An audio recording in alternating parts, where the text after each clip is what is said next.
स्वामी श्री गोविंददेव गिरिजी महाराज श्री राम जन्मभूमि तीर्थ क्षेत्र के कोषाध्यक्ष के रूप में राम सेवा कर रहे हैं। मैं गुरुदेव से विनंती करूंगा कि वो हम सबको आशीर्वचन दे। प्रभु सियावर रामचंद्र की।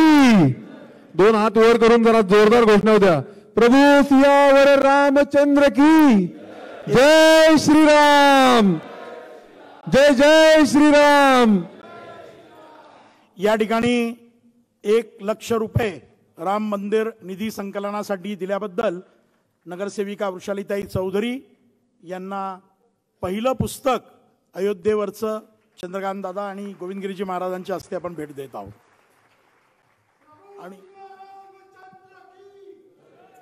आणि यानंतर गुरुदेव आशीर्वचन देतील।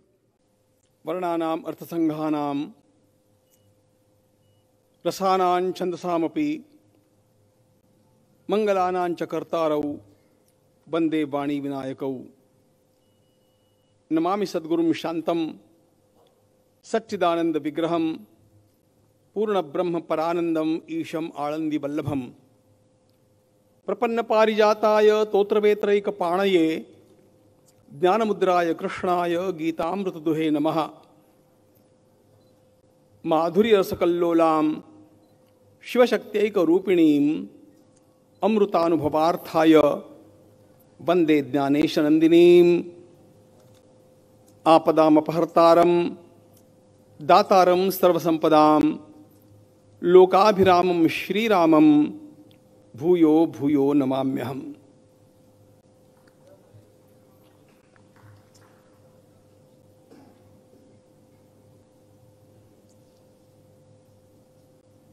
आज खरोखर माझं अंतःकरण भरून आलेलं आहे।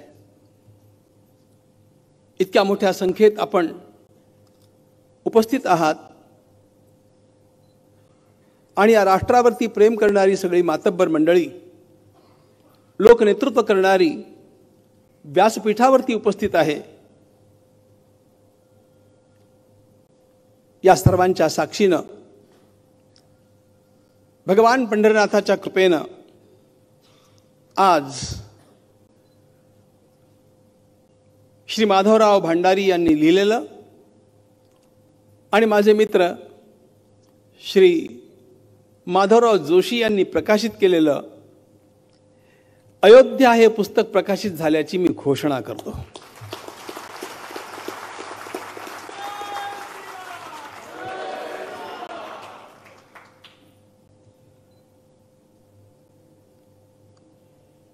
हे पुस्तक मला काल मिळालं, थोडं मी ते चाळलं आणि मला तुम्हाला बिनदिक्कत सांगायला हरकत नाही की या विषयावरती अशा प्रकारचं कुठलंही पुस्तक कुठल्याही भाषेत लिहिलं गेलेलं नाही। इतकं हे अत्यंत अधिकृत पुस्तक आहे।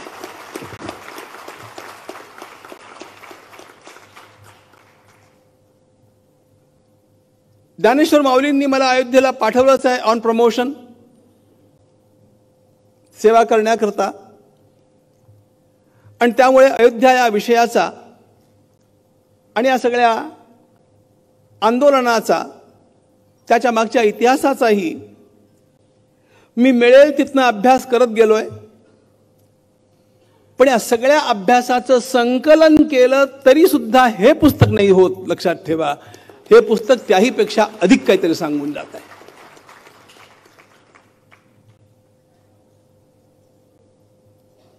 अयोध्येच्या या इतिहासाबद्दल, रामकथेबद्दल, अयोध्येच्या साठी चाललेल्या आंदोलनाबद्दल मी माहिती मिळवत गेलेलोच आहे। पण तरीही मला जे ठाऊक नव्हतं असं पुष्कळ काही या पुस्तकातनं मला काल बघायला मिळालं। आणि म्हणून प्रत्येकानं हा ग्रंथ आपल्या घरी ठेवावा, प्रत्येकानं तो विकतच घ्यावा। जरी दादांनी सप्रेम भेट तुम्हाला 1 प्रत दिली तरी आणखी 1 प्रत तुम्ही विकतच घ्या।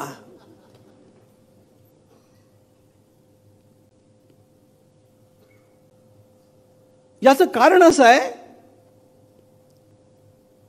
माझं ग्रंथांच्या वरती फार प्रेम आहे. आमच्या वडिलांचा ग्रंथसंग्रह लहानपणापासून बघत बघत त्याच्यामध्ये रांगत रांगत त्याच्यामध्ये खेळत खेळत मी वाढलो. आणि त्यामुळे या ग्रंथांच्यामुळे अंतःकरण किती प्रगल्भ होतं याची मला जाणीव आहे. स्वामी विवेकानंदांना सुद्धा लहानपणापासून लाभलेली ग्रंथसंगती ही त्यांच्या जीवनाला दिशा देणारी ठरली. विवेकानंद केवळ महात्मे नव्हते, लक्षात ठेवा. संन्यासी तर ते होतेच, वेदांती तर ते होतेच,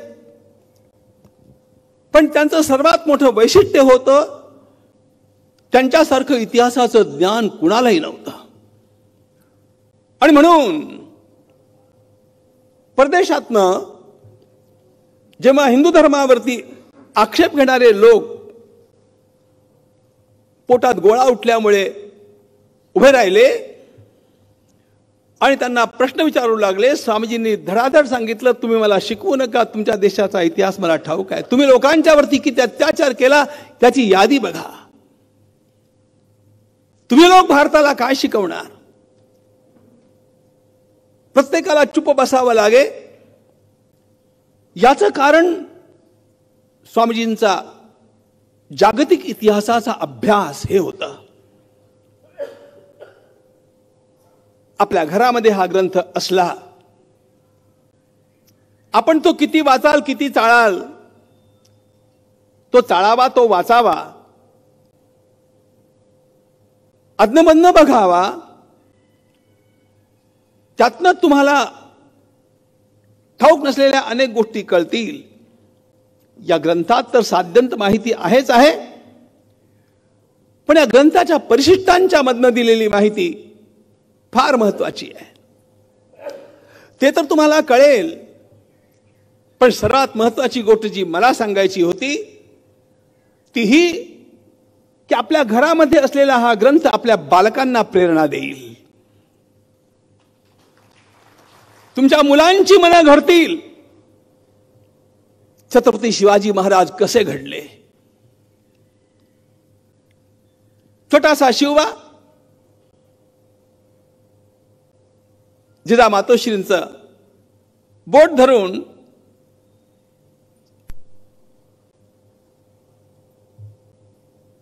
त्या पोरवयातही महाभारताची कथा श्रवण करे, रामायणाची कथा श्रवण करे. रामप्रभूंचं चरित्र, महाभारतातल्या उलाढाली, या सर्वांच्या बंद शिवाजी महाराज बनले, लक्षात ठेवा. आज माझा बोलण्याचा तो विषय नाही आहे, पण भगवान श्री राम आणि भगवान श्री कृष्ण यांच्या नंतर जर या देशाच्या इतिहासामध्ये त्या तोला मोलाचं कुठलं व्यक्तिमत्व दिसत असेल तर ते फक्त शिवाजी महाराजांचं आहे.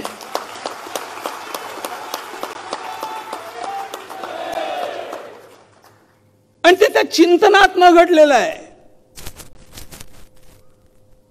बालपणी ज्यांना इतिहास कळतो त्यांना भविष्याचा वेध घेता येतो. वयाच्या 14व्या वर्षी रायरेश्वरावरती जाऊन त्यांनी प्रतिज्ञा करावी हिंदवी स्वराज्याच्या स्थापनेची. याचा अर्थ काय?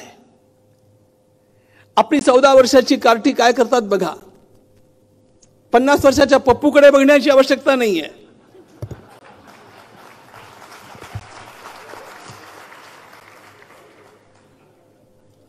आपल्या घरातली आणि आपल्या आसपासची पिलावळ त्या दिशेनं जाऊ द्यायची नसेल तर त्यांना राम दाखवा, त्यांना अयोध्या वाचायला द्या.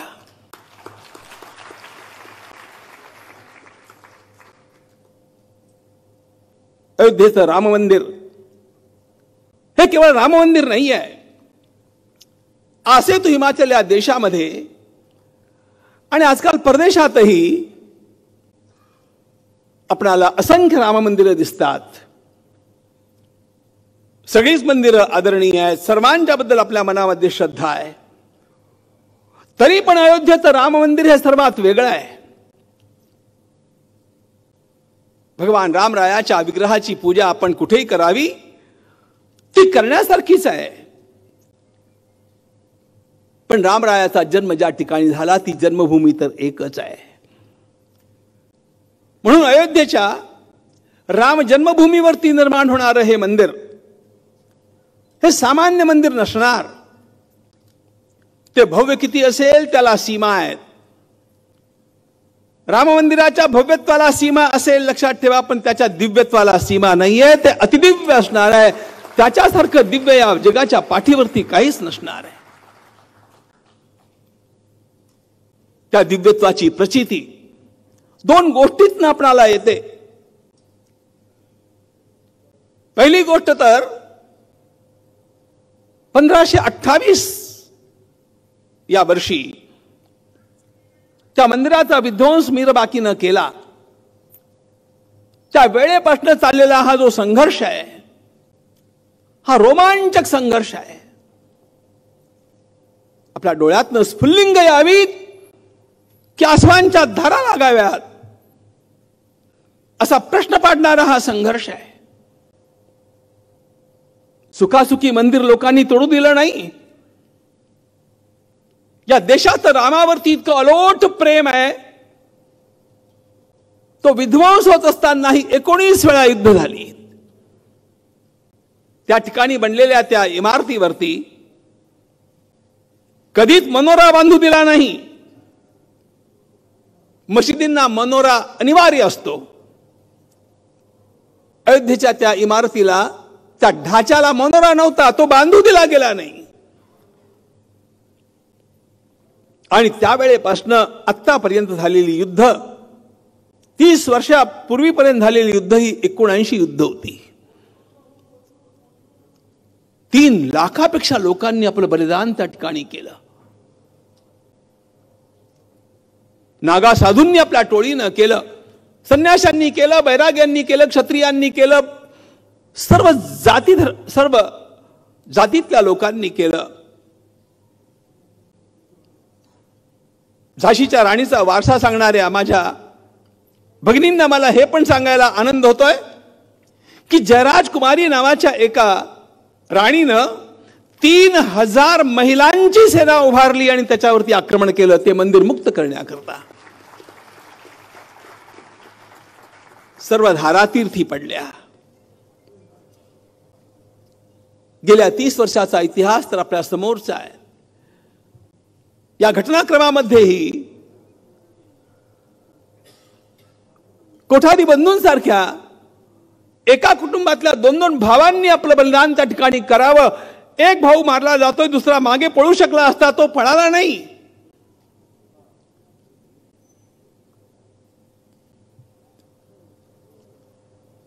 हा सामान्य इतिहास नाही. एका छोट्याशा भूमीच्या पुन्हा संपादनाकरता अशा प्रकारचा लढा जगात कोणी दिलेला दिसत नाही.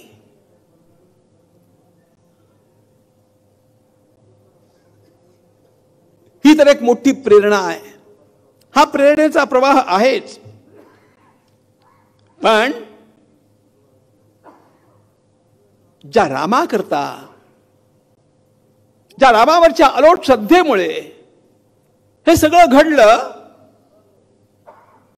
त्या रामचंद्रांचं जीवन ही सर्वात मोठी प्रेरणा आहे. आपल्या मराठी भाषेत तर बघा, राम शब्द वापरला जातो तो एखाद्याचा कस किती आहे, त्यात काही राम नाहीये म्हणजे काय? राम नाहीये म्हणजे कस नाहीये. खरी गोष्ट ही आहे, रामच या देशाचा कस आहे, रामच या देशाचं बळ आहे. जोपर्यंत रामाचं चिंतन आहे तोपर्यंत हा देश बलवान राहणार आहे आणि स्वतःचं स्वत्व टिकवून जगणार आहे.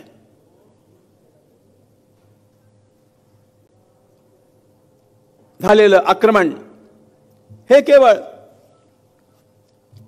लुटपाट करण्याकरता नव्हतं, यवनांचं झालेलं आक्रमण ह्या देशातला धर्म, या देशातली संस्कृती, या देशातली परंपरा सगळीच्या सगळी उद्ध्वस्त करण्याकरता होतं.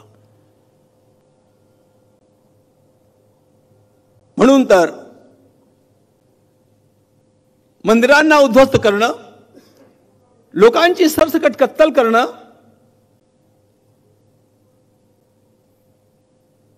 मुद्दाम सर्वांच्या समोर आणून गोमातांचा वध करणं,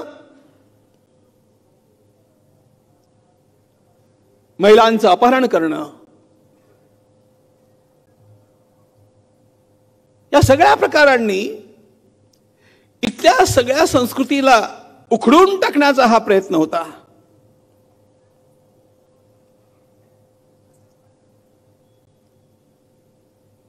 कधी कधी मनात विचार येतो,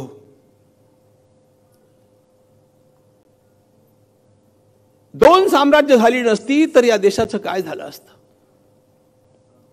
छत्रपती शिवाजी महाराज आपणाला ठाऊक आहेत, पण छत्रपती शिवाजी महाराजांची ही प्रेरणा त्यांच्या आधी 250 वर्षापूर्वी झालेल्या विजयनगरच्या साम्राज्याची होती, हे लक्षात ठेवा. विजयनगरचं साम्राज्य हा हिंदूंचा तळपता सूर्य होता. दुर्दैवानं, आपसातल्या फुटीनं इतकं मोठं ते साम्राज्य आपण घालवलं, नेस्तनाबूत केलं गेलं. पण तरीही ती प्रेरणा भगवान महादेवाच्या कृपेनं शिवरायांच्या अंतःकरणात जागली आणि त्यांनी अशा प्रकारचं कार्य करून दाखवलं की ज्याची प्रेरणा पुढल्या सगळ्या पिढ्यांना आज तागायत मिळत गेलेली आहे. ही प्रेरणा किती असावी.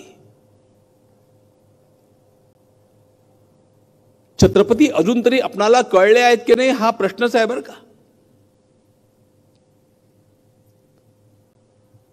स्वामी विवेकानंदांना एकदा ते चेन्नईला असताना, म्हणजे त्यावेळेचा मद्रास, काही युवकांनी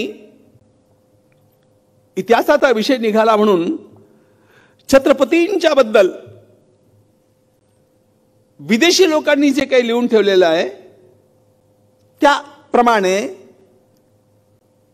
काही शेलक्या शब्दांच्या मध्ये उल्लेख केला. स्वामीजी जरा नीटपणे बसले आणि ताडकन म्हणाले, तुम्हाला शिवाजी कळत नाही. विवेकानंदांचे शब्द सांगतोय, तुम्हाला शिवाजी कळत नाही. या देशावरती आक्रमण ज्यांनी केलं त्यांच्या हुजऱ्या लोकांनी लिहिलेल्या इतिहासातून तुम्हाला शिवाजी कधीच कळणार नाही. आणि त्यानंतर स्वामीजींचं एक वाक्य आहे, रामायण आणि महाभारतातल्या सगळ्या सद्गुणांची यादी करा आणि ती सगळी सद्गुणांची यादी एकत्र बघायची असेल तर ती शिवरायाकडे बघा.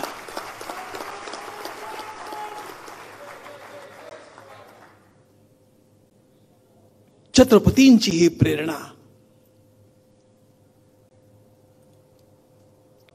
आतापर्यंत सर्वांना आहे. आता काहींची छत्रपतींची प्रेरणा ही अस्सल आहे आणि काहींनी छत्रपतीच्या प्रेरणेचं फक्त मेकअप केलेलं आहे. मेकअप उतरतं बरं का. आता कुणी मेकअप केलेला आहे आणि कुणाची ती मूळ भूमिका स्वच्छ आहे हा विचार मी पुणेकरांच्या वरती सोडतो.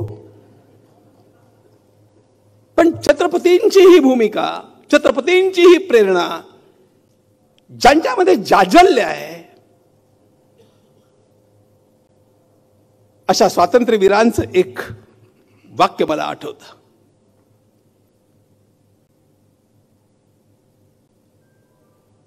त्यांनी म्हटलं, या देशाचा उद्धार व्हायचा असेल तर एकच गोष्ट व्हायला हवी, राजनीतीचं हिंदूकरण आणि हिंदूंचं सैनिकीकरण. सगळ्या देशाच्या उद्धाराचं हे सूत्र आहे. आणि हे सूत्र जर जीवनात यायचं असेल तर त्याच्याकरता सर्वात मोठी उपयोगी शक्ती ही रामरायाची प्रेरणा आहे, लक्षात ठेवा. प्रभू रामचंद्रांनी काय विशेष करून दाखवलं. त्यांच्या सगळ्या सद्गुणांच्या बद्दल बोलत बसायला आत्ता वेळ नाही. आणि बहुवंशानं रामकथा आपण लोक जाणतात, पण रामरायाचं वैशिष्ट्य काय आहे भगवद्गीतेमध्ये तुम्हाला ते आढळेल. आता परिचय करून देताना गीता परिवाराचा उल्लेख झाला. करू लागलो तर किती कामं होतात याचा सहज उल्लेख करून मी जातो. गीता परिवार जे काम करतंय, बालकांना गीता शिकवणं आणि गीतेच्या माध्यमातून अस्सल भारतीय संस्कार देणं, हे आमचं काम या कोविडमुळे खोळंबलं. शिबिरं बंद झाली म्हणून आमच्या कार्यकर्त्यांनी ऑनलाईन गीता शिकवायला सुरुवात केली. 4.5 महिन्यामध्ये 70 देशातल्या 52,000 विद्यार्थ्यांना 11 भाषांच्या मधनं भगवद्गीतेचे 2 अध्याय त्यांनी कंठस्थ करवून घेतले, पाठ करून घेतले शुद्ध. पण त्याचं प्रात्यक्षिक गीता जयंतीला परवा 25 डिसेंबरला झालं. 50,000 विद्यार्थ्यांनी एका वेळेला भगवद्गीतेचे 2 अध्याय ऑनलाईन म्हटले, आणि तेही 70 देशातल्या विद्यार्थ्यांनी.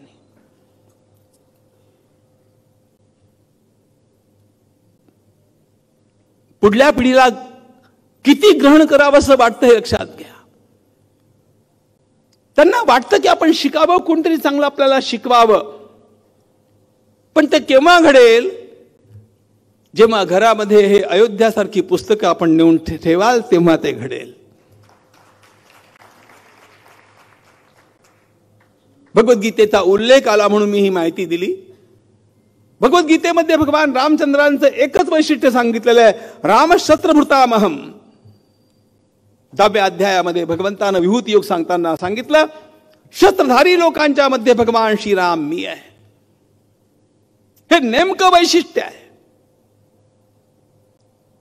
मला सांगा, भगवान रामचंद्रांची कुठलीही मूर्ती, कुठलीही प्रतिमा तुम्हाला धनुष्या व्यतिरिक्त दिसते काय? हातात धनुष्य नाही आणि श्रीराम आहे असं होतच नाही. लक्ष्मण असेल किंवा नसेल, भगवती सीताजी असतील किंवा नसतील, हनुमंतराय सुद्धा असतील किंवा नसतील, पण एकटे रामही असले तरी हातात धनुष्य मात्र असणार. रामानं अयोध्या सोडली, रामानं सगळे नातेवाईक सोडले. पुढे पुढे आवश्यकता भासली तेव्हा भगवती सीतेचाही त्याग केला, पुढे जाऊन लक्ष्मणांचाही त्याग केला, पण रामानं सोडलं नाही ते एक गोष्ट आहे, ते म्हणजे धनुष्य. धनुष्य प्रतिकाराचं प्रतीक आहे, लक्षात ठेवा. या हिंदू समाजाला जर प्रतिकार करायला शिकवायचं असेल तर त्याकरता प्रभू रामरायाची प्रेरणा अत्यंत आवश्यक आहे. अरे म्हणून तर समर्थांनी रामरायाची प्रतिमा जागोजागी उभी केली. अन्य सगळ्या संतांनी समाज सहिष्णू करून टाकला. सहिष्णू समाजाची जडणघडण अन्यांनी केली. समर्थांनी रामरायाची स्फूर्ती देऊन तो जयिष्णू बनवला. आम्हाला जिंकायचं आहे असं का केलं? त्याचं कारण आहे, भगवान रामरायांनी हेच नेमकं करून दाखवलं. रामो विग्रहवान धर्मः, ते आमचे जीवनादर्श आहेत. All moral values personified, that is Ram. जगातल्या सगळ्या सद्गुणांची यादी करा आणि त्या यादीमध्ये शिखरावरती काय असेल ते बघा. त्या ठिकाणी तुम्हाला रामाचं दर्शन होईल. राम सद्गुणांचा मूर्तिमंत पुतळा. पण त्या धर्माच्या अंतर्गत असलेली एक गोष्ट हा समाज विसरला.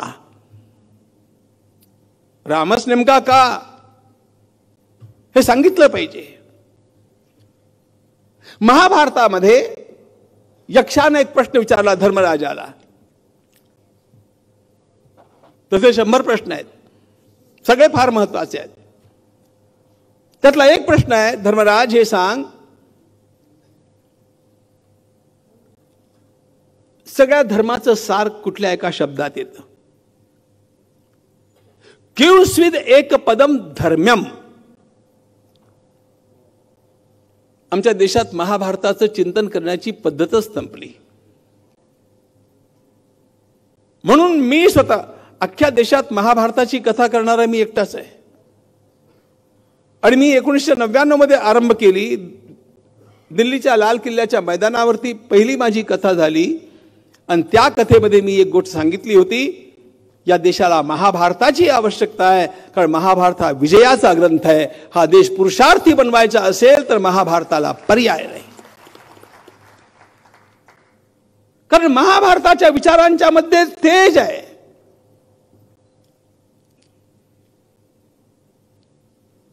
तो जीवनाचा ज्ञानकोश आहे. त्या महाभारतामध्ये प्रश्न विचारण्यात आला, धर्मराज, धर्माचं वर्णन एका शब्दात कर. आता तुम्ही सांगा धर्माचं वर्णन एका शब्दात काय होईल ते? कोणी सत्य म्हणेल, कोणी अहिंसा म्हणेल, कोणी परोपकार म्हणेल, कोणी दया म्हणेल, कोणी आणखी काय म्हणेल. महाभारतातला विचार हा वैदिक संस्कृतीचा प्रातिनिधिक विचार आहे. धर्मराजानं उत्तर दिलं. प्रश्न होता किंचिद एक पदम धर्म्यम. उत्तर होतं दाक्षम एक पदम धर्म्यम. दक्षता, सावधानता हे धर्माचं सार आहे. सावधानता हे धर्माचं सार आहे.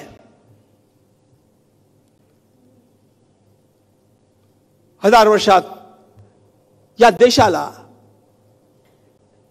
अशा प्रकारची संकटांची परंपरा का झेलावी लागली? याचं महत्वाचं एकच कारण आहे, आम्ही सावधान नाही राहिलो. भगवान श्रीराम सावधान होते. वनवास त्यांना मिळाला. वनवासात जातानाही धनुष्य सोबत ठेवलं.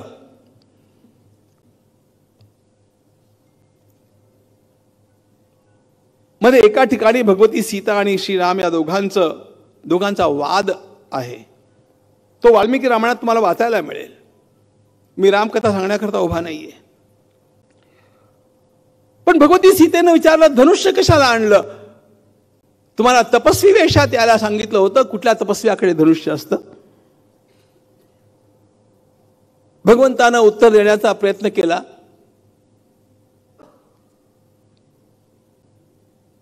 भगवती जानकीला पटलं नाही. पटेल तर ती पत्नी कशी? तेव्हा भगवान रामचंद्रांनी एक गोष्ट केली. सीते तिकडे काय बघ. आणि जवळ जाऊन पाहिलं तर अस्थींचा समूह, हाडांचे ढिगारे, मानवी सांगड्यांचे ढिगारे. भगवती जानकी दचकली. तिनं विचारलं, हे कुणाचे सांगाडे आहेत? भगवंतानं म्हटले, ऋषींचे सांगाडे आहेत. त्यांना कुणी मारलं? का मारलं? प्रभू रामचंद्रांनी सांगितलं, ज्या विराधानं तुला आता उचलून नेलं होतं, अशा प्रकारचे अनेक राक्षस या वनांच्या मध्ये हिंडतात. आणि या राक्षसांनी या ऋषींना मारलं.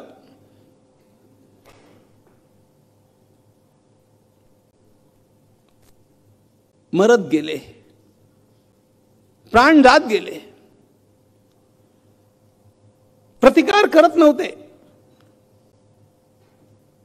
भगवती जानकीच्या डोळ्यात अश्रू येतात. ती विचारते, यांचं संरक्षण करणं ही क्षत्रियांना आपली जबाबदारी वाटत नाही का? भगवंतानं म्हटलं, क्षत्रिय तरी इथे येऊन काय करतील? या राक्षसांच्याकडे खूप शस्त्र आहेत. भगवती जानकीनं एकदम म्हटलं, मग क्षत्रियांच्याकडे काय धनुष्य नाही आहेत का? भगवंतानं म्हटलं, एवढ्या करता हे धनुष्य घेऊन मी आलोय या ठिकाणी.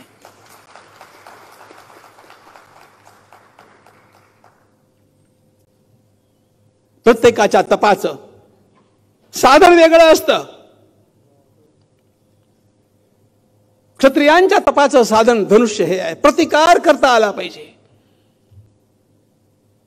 या ठिकाणी धर्माचा थोडासा मागोवा घ्या. सामान्यतः आपणाला सज्जनता म्हणजे धर्म वाटतं. सज्जनता म्हणजे धर्म आहेच. प्रत्येक धार्मिक व्यक्तीनं सज्जनच राहिलं पाहिजे. पण नुसती सज्जनता चालत नाही. सज्जनतेच्या सोबत शक्तीची आवश्यकता आहे. ऋषी काय सज्जन नव्हते काय? या मधल्या काळामध्ये मारला गेलेला सगळा हिंदू समाज सज्जन नव्हता काय? तो सज्जन होता.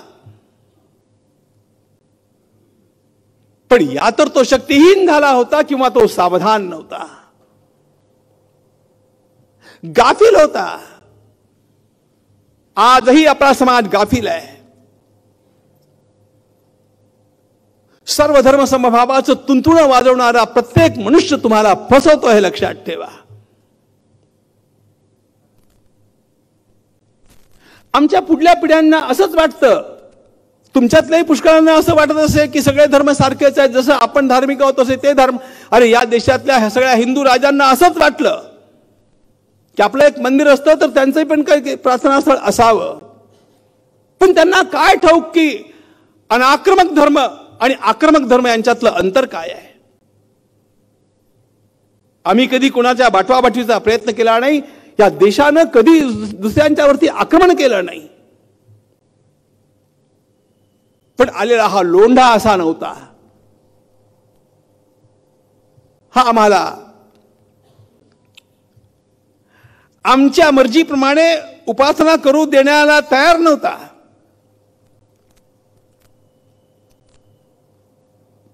त्यांचं आक्रमण सर्वंकष. सर्वंकष आक्रमण कसं असतं याचं उदाहरण एकच सांगतो. अशी अनेक उदाहरणं मिळतील. ज्याला आपण आज इराण म्हणता तो इराण मुस्लिम देश नव्हता. त्याचं नाव पर्शिया. हे सगळे पारशी तिथून आलेले आहेत. हे सगळे झरतुष्ट्राचे अनुयायी.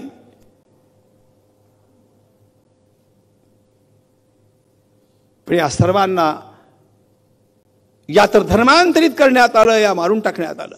या देशातनं पळून जावं लागलं.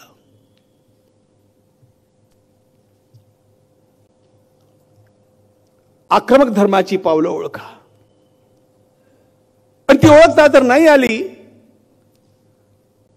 तर पुढल्या पिढ्यांची बर्बादी लिहून ठेवा. अयोध्येचं राम मंदिर हे राष्ट्र मंदिर असणार आहे याचा अर्थ भगवान रामरायाची ही प्रेरणा आम्हाला निरंतर विजयाची स्फूर्ती देत राहील. प्रतिकार करता आला पाहिजे शिकवत राहील. ऋषी सज्जन होते पण सज्जनता अधिक शक्ती सामर्थ्य अधिक सावधानता बरोबर धर्म या तीन गोष्टी एकत्र आल्या तर धर्म पूर्ण होतो.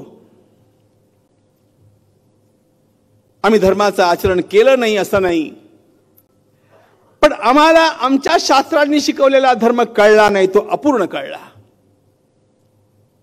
ॲनी बेझंटचं एक सुंदर वाक्य आहे, the fault lies not with Hinduism, the fault lies not with the Hinduism but with the Hindus that they have not kept it. Hindu धर्मात दोष नाही,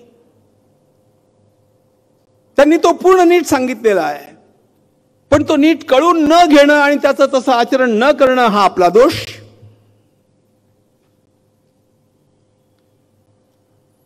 तीन पिढ्यांचं अत्यंत मोठं आक्रमण रावणाचं प्रभू रामचंद्रांच्या पुरुषार्थानं नष्ट झालं. ते भगवान श्रीराम आमचे आदर्श असावेत. सगळी गुणवत्ता अत्यंत पुरुषार्थ आणि प्रेम या सर्वच गोष्टी एका रामामध्ये आपल्याला मिळतात. रामाचा हा संदेश म्हणजे विजयाचा संदेश, हा सामर्थ्याचा संदेश, हा प्रतिकाराचा संदेश. मी सांगितलं धनुष्य हे प्रतिकाराचं प्रतीक आहे. आजही प्रतिकाराची आवश्यकता आहे. प्रतिकार कालानुरूप बदलतो. आज वैचारिक प्रतिवादाची आवश्यकता आहे. आज बौद्धिक क्षत्रियांची आवश्यकता आहे. कारण विचारांच्या बळावरती, प्रसाराच्या बळावरती या देशातल्या लोकांची डोकी फिरवणं हा प्रयोग या देशावरती गेले 150 वर्षापेक्षा अधिक काळ चालू आहे. तो कसा चालू आहे हे तुम्हाला कळून घ्यायचं असेल तर राजीव मल्होत्रांचं ब्रेकिंग इंडिया हे पुस्तक वाचा. खलिस्तानची चळवळ आता निर्माण झालेली नाहीये. तिची बीज 100 वर्षापूर्वी टाकण्यात आली. कशा प्रकारे या देशातल्या प्रत्येक प्रांतामध्ये जाती जातींची, संप्रदायांची ज्या ज्या ठिकाणी जी जी बाब शक्य असेल ती ती भांडणं लावून द्यावी. हा देश खिळखिळा कसा करावा याचे प्रयत्न आजचे नाही आहेत. त्या पुस्तकामधलं डॉक्युमेंटेशन आपण वाचा. ते सगळं सांगण्यात का वेळ नाहीये. पण अनेक परदेशी शक्ती आणि त्यांच्या हस्तक बनलेल्या या देशातल्या शक्ती या देशाला खिळखिळा करण्याकरता प्रयत्न करतायत.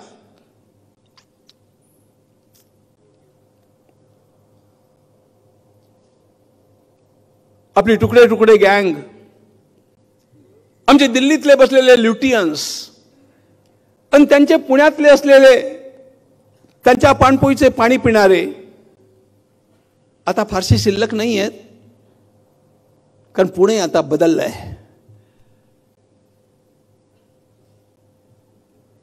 आमच्या नगर जिल्ह्याबद्दल एका नेत्यानं उद्गार काढले होते, अरे लाल असलेला हा नगर जिल्हा भगवा कसा झाला कळलंच नाही. असं सगळंच काही भगवं होणार आहे, लक्षात ठेवा.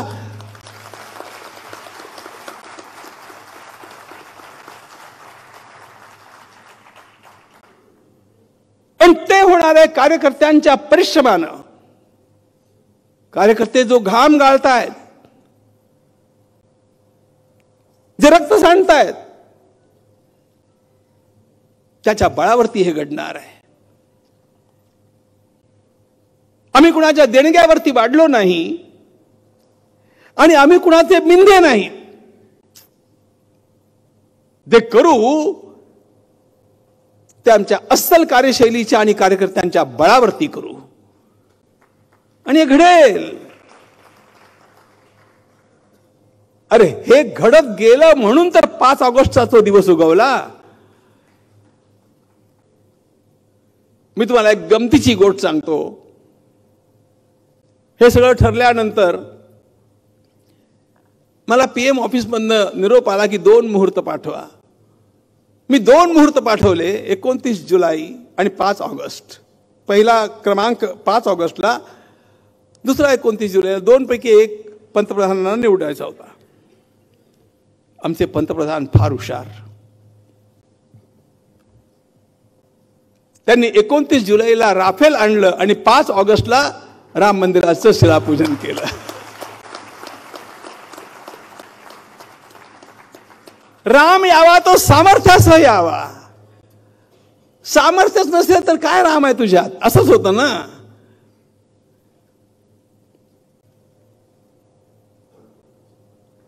या देशाचं भवितव्य उज्ज्वल करायचं असेल तर हा राम अयोध्येमध्ये विराजमान केल्यानंतर त्या रामाचं रामत्व, त्या रामाचा पुरुषार्थ, त्या रामाचं प्रेम, त्या रामाचं चारित्र्य, या सगळ्या गुणांचा संस्कार कशा प्रकारे आमच्या देशातल्या प्रत्येक प्रदेशात तर रामभक्ती आहेच, पण योजना आमची अशा प्रकारची आहे 3ऱ्या चरणाची की अयोध्येच्या आधारानं आमच्या जवळच्या देशांच्या मधनं नेपाळ, भूतान, सिक्कीम, ब्रह्मदेश, थायलंड, श्रीलंका, बांगलादेश, ज्याला तुम्ही पाकिस्तान म्हणता तो देश, अफगाणिस्तान आदी सगळ्या देशांच्या मधनं जे राम भक्त आहेत त्या राम भक्तांना आम्ही हे आश्वासन देणार की भारतामध्ये तुमचं कोण आहे असं कोणी विचारलं तर सांगा की अयोध्येचा राम आमचा आहे.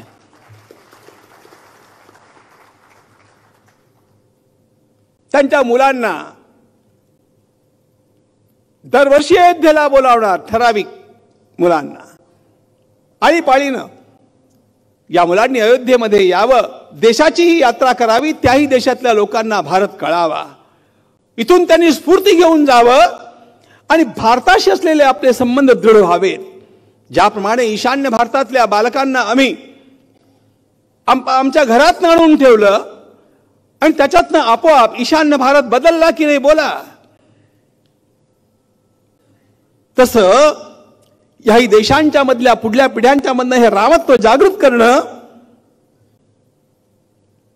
आणि त्यानंतर तर याही पलीकडल्या देशांच्या मधनं त्या ठिकाणच्या इच्छुक लोकांच्या मुलांना अयोध्येमध्ये आणणं, अयोध्या हे त्यांचं ग्रहस्थान बनणं. येथील काही दिवस सहल करतील, अयोध्या पाहतील, हिंदू घरांच्या मधनं राहतील, देशातली काही स्थळं बघतील, जातील, पण त्यांच्या मनामध्ये राम बसेल. याच्यातनं काय निर्माण होईल? याच्यातनं आपोआप एक सेतुबंधन होईल.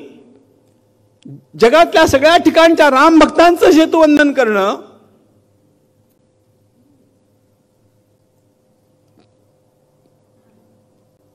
त्यांच्या मनामध्ये रामत्वाचा संस्कार जागृत होईल. म्हणून आमचे योगीजी त्यांच्या भाषेमध्ये सांगतात अयोध्या ही वेदिक सिटी होईल. आणि मी सांगत असतो Ayodhya shall be the cultural capital of the world. Cultural capital of the world. अख्ख्या जगाची सांस्कृतिक राजधानी अयोध्या व्हावं. राम मंदिराच्या पूर्ततेनंतर कार्य संपणार नाहीये. खऱ्या कामाचा आरंभ त्यानंतर होणार आहे. माधवरावांना मी पुढलं लिहिण्याकरता विषय देतोय ना, आणि ते घडून राहणार आहे, लक्षात ठेवा. कारण ज्या जोमानं आणि ज्या दिशेनं या देशातली तरुणाई आता निघाली आहे, ती दिशा, तो जोम, या देशाचा वैभव काळ जवळ आलाय याचीच पावती देत आहे. त्याकरता आपणाला अधिक परिश्रम करण्याची आवश्यकता आहे. त्या सगळ्या परिश्रमांना आपण थकता कामा नये. औरंगजेबानं छत्रपती शिवाजी महाराजांच्या मावळ्यांचं वर्णन केलं. ते प्रत्येक रामभक्ताच्या अंतःकरणात असलं पाहिजे. औरंगजेबानं म्हटलं, हे मी बाबासाहेबांच्याकडनं ऐकलं, औरंगजेबानं म्हटलं शिवाजी महाराजांनी किल्ले जिंकले त्याची मला फिकीर नाहीये, त्याच्याकडे संपत्ती आहे त्याची मला काळजी नाहीये, तो सिंहासनावरती बसलात हे माझ्या लेखी फार मोठं नाहीये, पण त्याच्याकडे असे मावळे आहेत जो थकते नहीं, जो रुकते नहीं, जो झुकते नहीं और जो बिकते नहीं. न थकणारे, न थांबणारे, न झुकणारे आणि न विकले जाणारे. कारण पुष्कळ लोक विकले झाले गेलेले आपण बघतो आहोत. शिवाजीचं नाव घेत घेत माणसं विकली जातात, हे किती मोठं आश्चर्य आहे. पण जे थकत नाहीत, जे थांबत नाहीत, जे विकले जात नाहीत आणि जे वाकत नाहीत, अशा प्रकारच्या कार्यकर्त्यांच्या बळावरती बलसागर भारत होवो, विश्वात शोभुनी राहो. धन्यवाद.